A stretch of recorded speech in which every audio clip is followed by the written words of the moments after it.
আসসালামু আলাইকুম। অ্যাকচুয়ালি আমি প্ল্যান করেছিলাম যে যেহেতু একটু দুদিন অসুস্থ ছিলাম, যে ইলিয়াস হোসেনের যে ভিডিওটা এটার একটা রিয়াকশন দেওয়ার জন্য আমি একটা স্ট্যাটাসে বলেছিলাম 10%, 90% রাইট, 10%।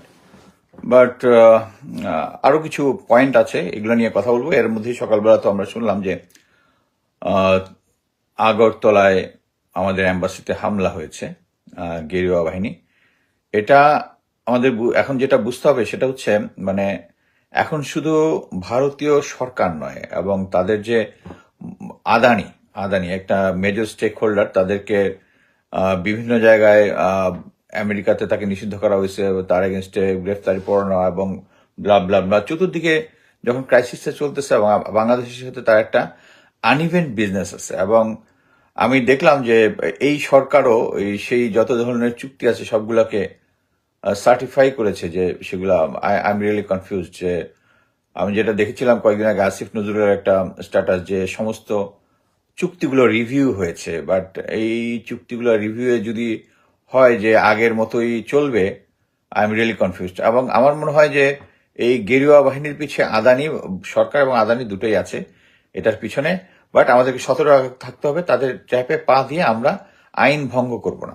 ঠিক আছে, এখন আমি আসি, মানে ইলিয়াস হোসেনের যে পোস্টটা, এটা নিয়ে আমি শুধু আমি যেগুলো কি ইম্পর্টেন্ট মনে করব, শুধু ওইগুলো যেগুলো নিয়ে আমার কোনো বিতর্ক নেই, ওগুলো নিয়ে আমি কথা বলবো না। প্রথমেই আসি, প্রথমেই ইয়াতে যখন উনি দেখিয়েছে যে ছাত্রলীগকে নিষিদ্ধ করা নিয়ে দুটি রাজনৈতিক দলের বক্তব্য, যেটা আমরা কেউই সাপোর্ট করি না। বাট গুড নিউজ ইজ আমরা দেখলাম যে রুহুল কবির রিজভী একটা বিশাল স্টেটমেন্ট দিয়েছে বিএনপির তরফ থেকে, যে তারা যে তাদের এন্টি ইন্ডিয়া স্ট্যান্ডটা নিয়েছে। বাট আমরা দেখেছি এটা ফ্লাকচুয়েট করতেছে। আমি জানি না এটা অনেকে বলে ক্যারোট অ্যান্ড স্টিক কিনা, বাট আমি একটা জিনিস বলতে পারি, ভারতের সাথে শুধু স্টিক কাজ করবে, ক্যারোট কাজ করবে না। তাকে যত দিবেন সে তত বেশি ক্যারোট খেতে যাবে। আপনাদেরকে তো সে কখন ক্যারোট খায় না, সে তো স্টিকের উপর রাখে। সো ভারতের সাথে শুধু স্টিক। আচ্ছা, এরপর ইলিয়াস হোসেন বলেছেন ভিডিও পাবলিশ হওয়ার ঘন্টাখানেক পর থেকে দেশে গোলযোগ সৃষ্টি হতে হবে। এটা কিন্তু আপনি যদি মনে করেন যে আমার লাস্ট যে ভিডিওটা আমি করেছিলাম, ওখানে ক্লিয়ারলি বলেছিলাম যে ভারত এবং ওই যে 22 জন অফিসারের নাম যখন আসে, 22 জন অফিসারের নামটা যখন পাবলিশ হয়, এরপর থেকে গন্ডগোলটা কিন্তু শুরু ইন্টেন্সিফাই, শুরু বলবো না, ইন্টেন্সিফাইড হয়। এবং হওয়ার এক পর্যায়ে এটা আমি যেটা জেনেছি সেটা হচ্ছে এখন গোয়েন্দা সংস্থা এবং সেনাপ্রধান, যেহেতু সেনাপ্রধানই গোয়েন্দা সংস্থাগুলোকে চালাচ্ছিলেন, সো এখনো চালাচ্ছেন, এবং তারা ডিসিশন নিয়েছে যে দেশের স্বার্থে এখন এগুলোকে অ্যাকসেপ্ট করা হবে না। সো এইটার অ্যাকচুয়ালি চান্স কম। বাট ইলিয়াস হোসেনের যে সোর্স হয়তোবা সেই জিনিসটাই বলেছে, এবং ভিডিওর শেষের দিকে যে সমস্ত গ্রুপের বার্তা দিয়েছে, অনেকে বলতে পারেন এগুলো ম্যানিপুলেটেড হতে পারে। বাট তারা যে সিস্টেমটা করে রেখে গেছে, সেখানে তারা মানে চাচ্ছে আগামী, প্রথমে এই ডেডলাইনটা ছিল ডিসেম্বরের মধ্যে, প্রথমে ছিল নভেম্বরের মধ্যে, এটা চেঞ্জ হয়েছে ডিসেম্বরের মধ্যে। মেইন কথা হচ্ছে যে তারা একটা দেশের ভিতরে যে গন্ডগোল চালাবে।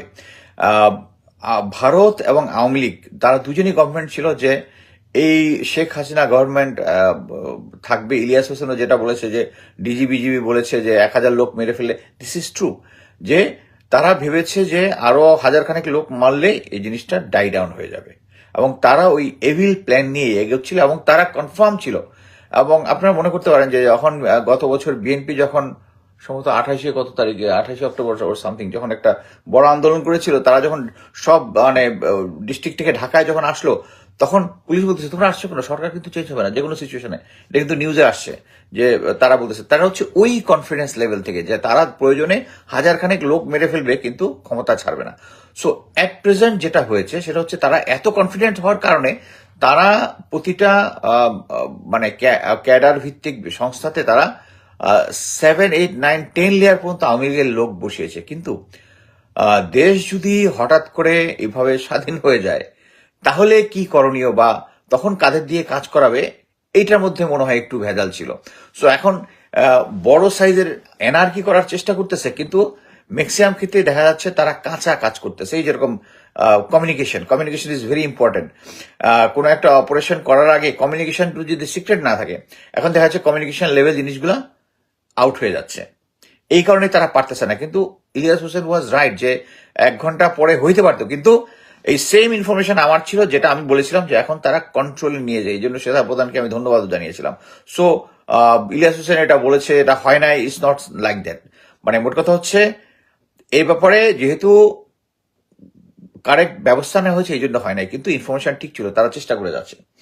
ওকে, নেক্সট হচ্ছে ইলিয়াস হোসেন আন্দোলনের সময় যে সমস্ত ফুটেজ ব্যবহার করেছে, এটা আমার কাছে খুব লেগেছে। দেখা যাচ্ছে 70% ফুটেজ হচ্ছে, আমার কাছে যেটা মনে হয়েছে যে সেনাবাহিনীর ফায়ারিং, স্পেশালি ওই যে সেনাবাহিনী লাইন পজিশনে ফায়ার করতেছে, এই ছবিটা এতবার দেখাইছে, মানে যতবার দেখাইছে অ্যাকচুয়ালি মাই হার্ট ব্রোক। মানে আমি এটা খুবই কষ্ট পাই এই ভিডিওটা দেখলে, কারণ এটা যখন আমার মনে আছে প্রথম দেখি, যখন আমরা প্রথমে দেখি তখন আমি বিশ্বাস করতে পারছিলাম না, কারণ আমি যেহেতু প্রিচ করতেছিলাম যে সেনাবাহিনী কোনো গণহত্যা অংশ নেবে না, সেনাবাহিনী ফায়ার করবে না, মানে সেনাবাহিনী এভাবে করতেছে। বাট এটা অ্যাকচুয়ালি ব্রিগেডিয়ার ইমরান হামিদ ওখানে হাজির ছিল, আমরা সবাই জানি সে হচ্ছে শেখ হাসিনার খুব ক্লোজ লোক, 46 ব্রিগেড কমান্ডার। সে ওখানে দাঁড়িয়ে থেকে জিনিসটা টেস্ট করেছে, বাট ফায়ার গুলা করেছে।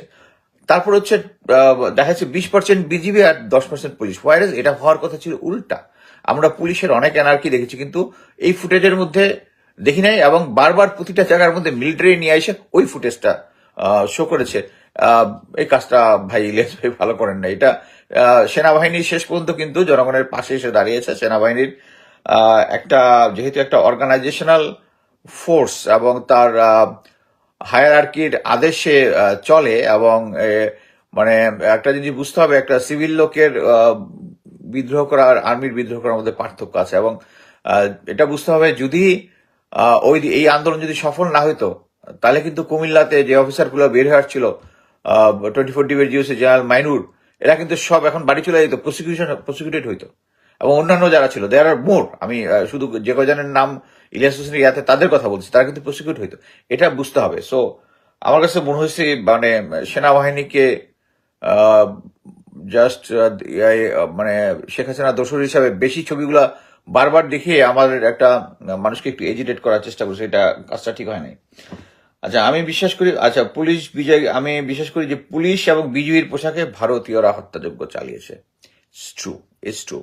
কোথাও হয়তো প্রমাণ পাইনি, শুধু একটা প্রমাণ আমি নিজেই ফেসবুকে শেয়ার করেছি, এবং ওই জিনিসটা সেটা হচ্ছে 5 তারিখের পরের জাহানাবাদ ক্যান্টনমেন্ট খুলনাতে 21 জন, 5 অফিসার, বাকিরা ছিল other ranks, with shotgun, with rubber bullet, with tear gas এবং লাইভ বুলেট, এইগুলো নিয়ে ক্যান্টনমেন্টে ছিল। এবং তারা বলেছে যে তারা হচ্ছে এম্বাসির সিকিউরিটি গার্ড। এম্বাসির সিকিউরিটির কাছে এসব তো রায়ট কন্ট্রোল ইকুইপমেন্ট থাকার কথা না। এই জিনিসগুলো ছিল হচ্ছে খুলনায় যেহেতু ওদের একটা কনসুলেট আছে ওই জন্য। সো তার মানে হচ্ছে ওখানে ওইটার উসিলাতে ওখানে ছিল। তাহলে আপনি একটা জিনিস চিন্তা করেন যে ওখানে আসছে, তার মানে হচ্ছে ওই যে খুলনার পুলিশকে পুল করে ঢাকায় নিয়ে আসছে এই কারণে। তার মানে অন্যান্য জায়গায়ও ছিল, এবং আমরা সবাই জানি যে লেফটেন্যান্ট জেনারেল মুজিব ডেটটা আমার মনে নাই, কিন্তু একটা ভারত থেকে প্লেন এসে 250 লোককে নিয়ে গেছে। আমার কাছে ওইটার ভিডিও ফুটেজ আছে, যারা ওখানে ছিল ওখান থেকে। আমি যেহেতু মানে ওই কনসার্ন লোকজন ধরা পড়ে যাবে বিধায় আমি ভিডিও ফুটেজটা লিক করিনি। আচ্ছা, খুলনা সেনা, আচ্ছা আমি এরপরে যাব সরাসরি 5ই আগস্টে শেখ হাসিনা জেনারেল ওয়াকারের পক্ষে। আচ্ছা, বলেছে সেখানে মানে উত্তেজিত হয়ে জেনারেল ওয়াকারকে বলেছে পুলিশ থেকে শিক্ষা নেওয়া দেওয়ার জন্য। এই তথ্যটা বোধহয় ঠিক না, কারণ আমি যেটা খবর পেয়েছি সেটা হচ্ছে 2 তারিখের দিকেই পুলিশ চিফ ওয়াজ ব্রোক, মানে সে মেন্টালি শ্যাটার্ড হয়ে গিয়েছিল। কারণ কোনো কিছুই আর তার কন্ট্রোলে ছিল না। Specially DB Harun and others যারা আওয়ামী গং ছিল, তারা হত্যায় মেতে উঠেছে। এই জিনিসটা নাকি উনি নিতে পারেনি, আমি একটা ক্লোজ সোর্স থেকে শোনা। এবং 3 তারিখে সেনাপ্রধানকে উনি জানান যে he is going to resign. এটা very authentic news. So police থেকে শিক্ষা গ্রহণ করবে হয়তো এটা বলতে পারে, যেহেতু পুলিশ তখন টিভিতে দেখা যাচ্ছিল একদম মারমার কাটকাট চতুর্দিকে, মানে ইন্টারনেট বন্ধ করে যে সমস্ত হত্যাযজ্ঞ চালিয়েছে, এটা মেনে নেওয়া যায় না। এবং হ্যাঁ, অ্যাট দ্য সেম টাইম যখন ইন্টারনেট করেছে, তখন সেনাবাহিনী গণহত্যায় অংশগ্রহণ করেনি, কিন্তু তাদের নীরবতা নট অ্যাকসেপ্টেড। নীরবতার জন্যই পুলিশ তাদেরকে সামনে রেখে ছাত্রলীগ, বিজিবি এরা জনগণের উপরে ছাত্র জনতা গুলি চালিয়েছে ওই ইন্টারনেট বন্ধর ভয়াবহ দিনগুলো। আচ্ছা, ইলিয়াস হোসেনের, আচ্ছা ওখানে বাকি ইতিহাস আমরা সব, আচ্ছা তারপর সেনাপ্রধানকে তিনি পদ, আচ্ছা 2 আগস্ট, আচ্ছা বাকি ইতিহাস আমরা সবাই জানি। ইলিয়াস হোসেনের বলা যে টাইমিং গুলাতে একটু হেরফের আছে, বাট দ্যাটস নট ইম্পর্টেন্ট আমার মতে। সেনাবাহিনীর সকল অফিসার নিয়ে দরবার, যেটা অ্যাকচুয়ালি 29 আগস্ট বলেছে, এরকম হইলে আমার জানা নাই, বাট যেটা হয়েছে 3 আগস্ট হয়েছে, সেখানে ওই যে লেডি ডক্টর আবেগ ঘন কথা বলেছিল। আচ্ছা, এবার আসি হচ্ছে আসিফ নজরুল। প্রফেসর আসিফ নজরুল 3-4 আগস্ট সেনাবাহিনী ছিলেন বা কিছু জেনারেল বা ভারতীয় গোয়েন্দাদের সাথে মিটিং করেছেন। অ্যাকচুয়ালি এমন কোনো প্রমাণ পাইনি। To tell you very frankly, আমার সোর্স আসিফ নজরুলের কল লিস্ট চেক করেছে, তার অবস্থান এই 3 এবং 4 তারিখে ক্যান্টনমেন্টে ছিল না। ইট ইস কনফার্ম ছিল না। আহ, এটা ভুল তথ্য, যেই ইলিয়াস হোসেনকে তথ্যটা দিয়েছে এটা ভুল তথ্য। তবে আসিফ নজরুল সেনানিবাসে নিয়ে এসেছিল major general Hamid, that's confirm. মানে যেটা হয় যে আমি একটা দেখলাম যে আসিফ নজরুলের একটা এটা কাউন্টার করে এটাকে উড়িয়ে দিয়েছেন। হ্যাঁ, উড়িয়ে উনি দেওয়ার মতো অনেক কিছু আছে, কিন্তু যেটা হয় যে সত্যের সাথে মিথ্যা যখন মিক্স না করা হতো, যদি আমি উনাকে যে সেনানিবাসে নিয়ে এসছে হামিদ, জেনারেল হামিদ এবং তৎকালীন ডিজিডিজিএফআই এবং ডিজিডিজিএফআই এর সাথে তার যে পুরনো সখ্যতা আছে, এটা আমি খুব ভালো করে জানি।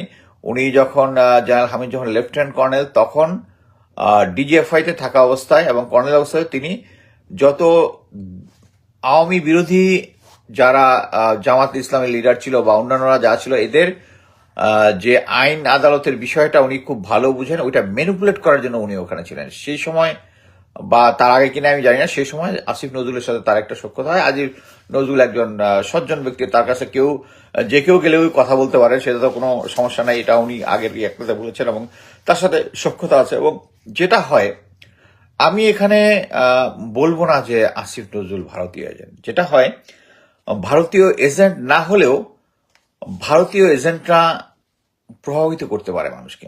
আমি এর আগে একটা ভিডিওতে বলেছিলাম যে আমাকে একজন সাংবাদিক, এখন যেহেতু দেশে সব দিকে ঐক্যের ডাক, এই জন্য আমি নামটা বলতেছি না, কেউ আমার সাথে পার্সোনালি জানতে চাইলে জানা যাবে, একজন এই এই আওয়ামী প্রকাশ্য আওয়ামী বিরোধী সাংবাদিকই আমাকে ডিজিএফআই এর পক্ষে ওই যে যতগুলা ওই যে শোগুলো আছে ইয়াগুলো আছে না, যে বিএনপির 80 জন আওয়ামী লীগের পকেটে আছে, তারা দল চেঞ্জ করে তখন বিএনএম অমুক তমুক পার্টি হচ্ছিল, তাদেরকে দিবে, এই যে স্টোরিটা। এবং পরবর্তীতে সে আমাদেরকে ওই সময় কিছু সাংবাদিক জানাচ্ছিল যে হোটেলে রেখে রেখে তাদেরকে প্রেশার দিয়ে তাদেরকে আনা হচ্ছে।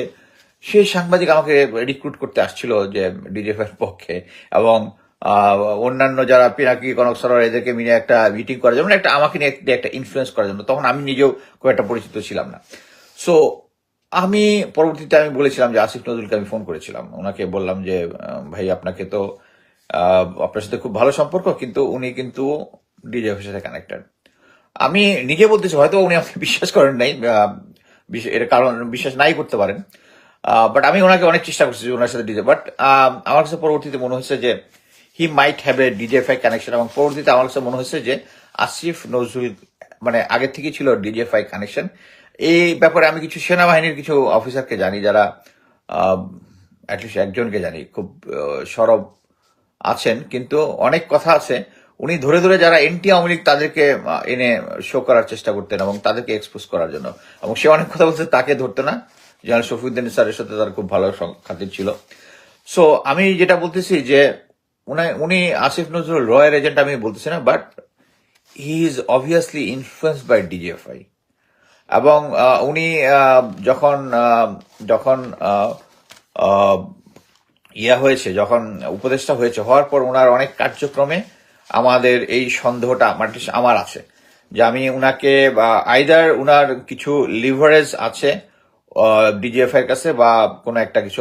আমি মোট কথা হচ্ছে আমি বলতে যাচ্ছি যে হি ইজ নট র এজেন্ট, আমি বলতে চাচ্ছি না। উনি দেশপ্রেমিক হওয়ার চেষ্টা করেছেন, উনি অনেক জায়গায় প্রমাণও দিয়েছেন, কিন্তু আহ, এই দেশপ্রেমিকরা অনেক সময় এই গোয়েন্দা সংস্থার পাউন্ড হয়ে যায়, অনেক সময় অনেক পরিস্থিতিতে।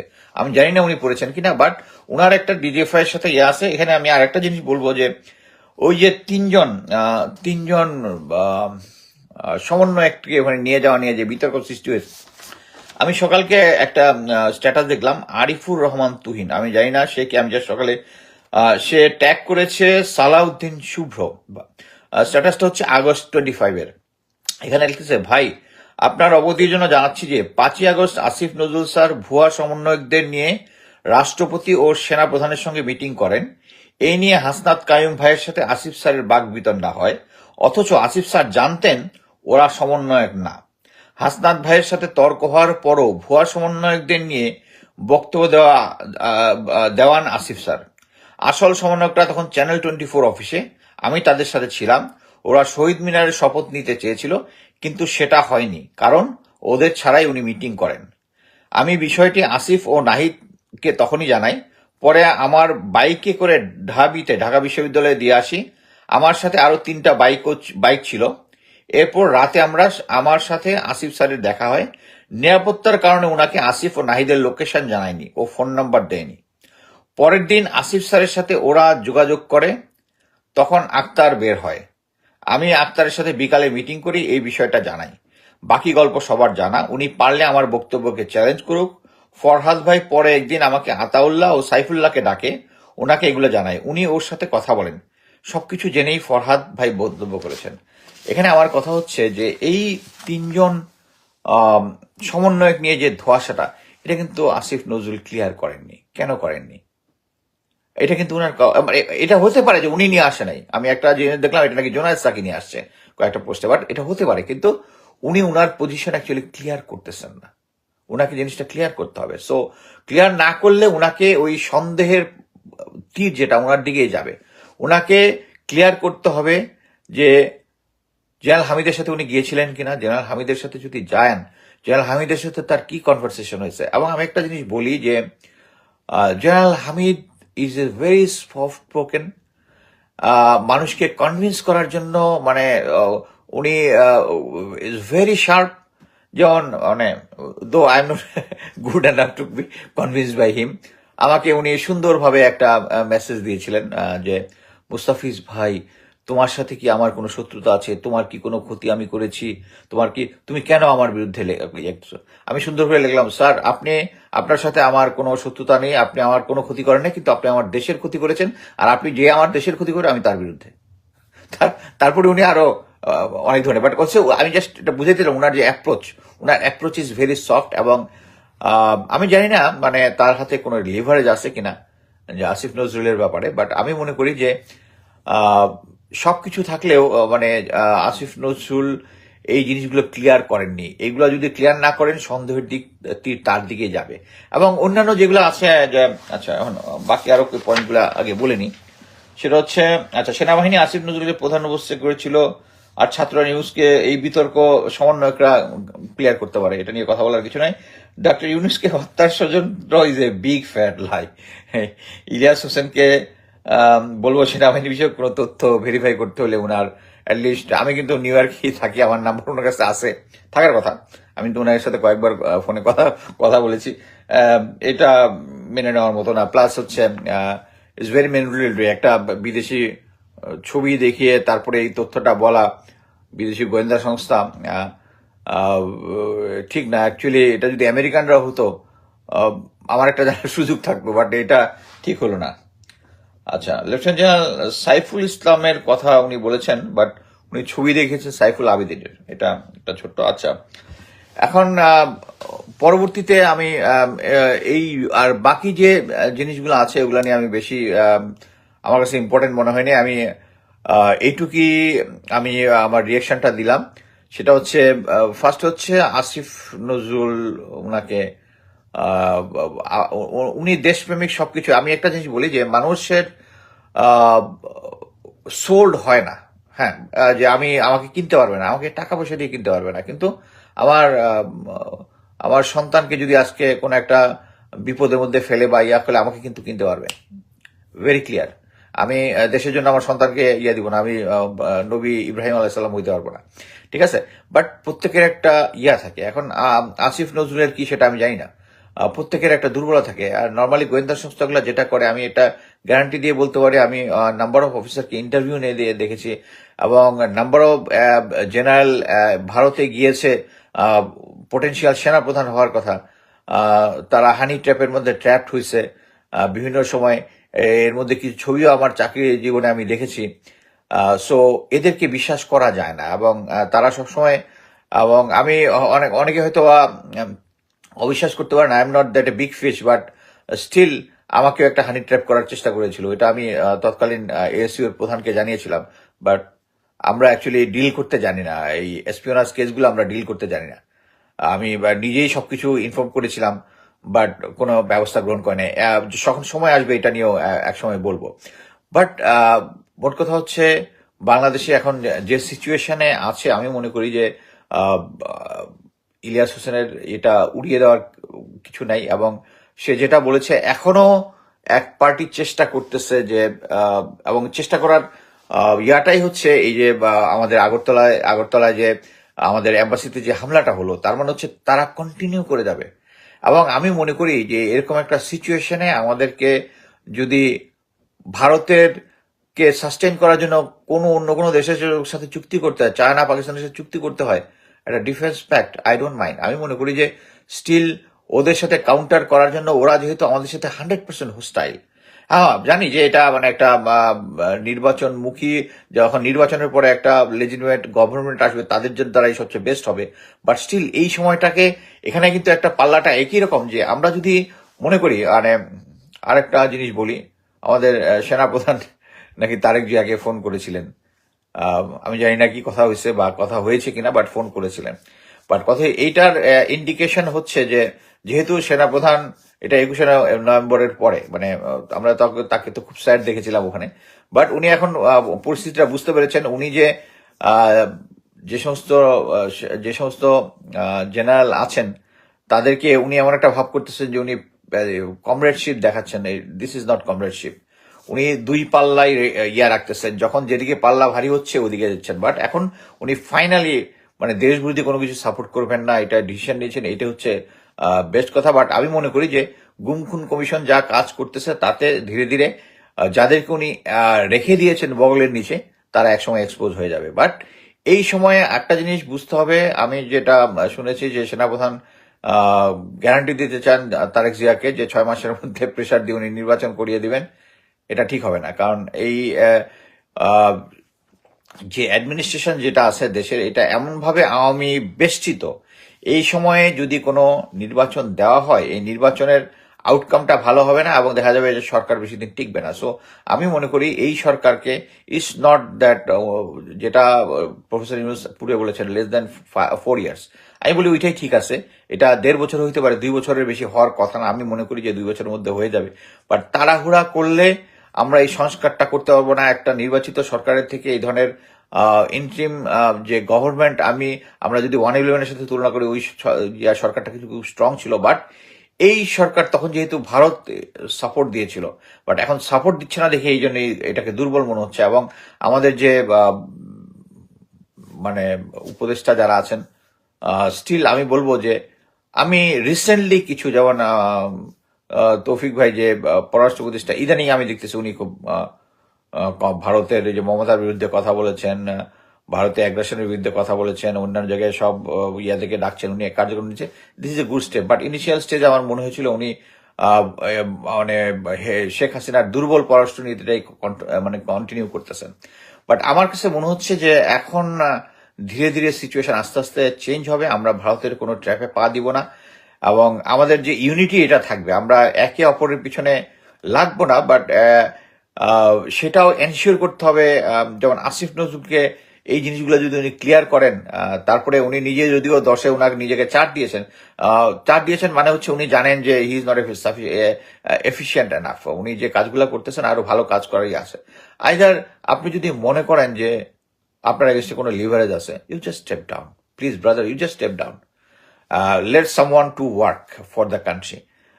আমি এখন পর্যন্ত আপনার কাজে হ্যাপি না। আপনি দেশপ্রেমিক হতে পারেন, কিন্তু আপনি কিছু জিনিস এড়িয়ে যাচ্ছেন। এই যে সমন্বয়কের ব্যাপারটা, হাসনাতের সাথে আপনার বাগবিতণ্ডা হয়েছে, আপনি জানতেন তারা তারপরে আপনি কেন গেলেন, এগুলো ব্যাপারে আপনার ক্লিয়ার করতে হবে। এনিওয়ে, আমার আজকে আর কোনো বক্তব্য নেই। কারো কোনো কোশ্চেন থাকলে দেখতে হবে, আমাদের অনেক সতর্ক থাকতে হবে। ভারতীয় ডক্টর মোদী ইউনূসের সাথে আরো স্টেবল হবেন এই ভারতের ভয়ে। ডক্টর মোদী ইউনূস সময়ের সাথে অবশ্যই অবশ্যই হানি ট্র্যাপের বেস্ট হচ্ছে ইন্দোনেশিয়া। আচ্ছা, ওটা ইতিহাস বলে লাভ নাই। কারো কোনো কোশ্চেন যদি থাকে আমি উত্তর দিতে পারি। ইমিডিয়েট যদি কারো কোনো কোশ্চেন থাকে বলতে পারেন। কারো যদি কোনো কোশ্চেন থাকে বলতে পারেন। বাংলাদেশ উচিত স্পেশাল ফোর্সের পাঠানো ভারতে এম্বাসিকে রক্ষা করা। হ্যাঁ, অবশ্যই অন স্পেশাল গ্রাউন্ডে পাঠানো যেতে পারে। ভারত নিয়ে বাংলাদেশের ভূমিকা কি হওয়া উচিত? লালমোহাটি বিমানে এয়ারবেস পাঠানো নিয়ে ভারত নাকি বাধা চেয়ে পারে, আপনি কিছু জানতে পারেন? বিমান বাহিনীর আমি এটা অনলাইনে দেখেছি, বাট ভারত বাধা দেওয়ার কিছু নেই এখানে। থ্যাংক ইউ, আমি এখানে শেষ করছি।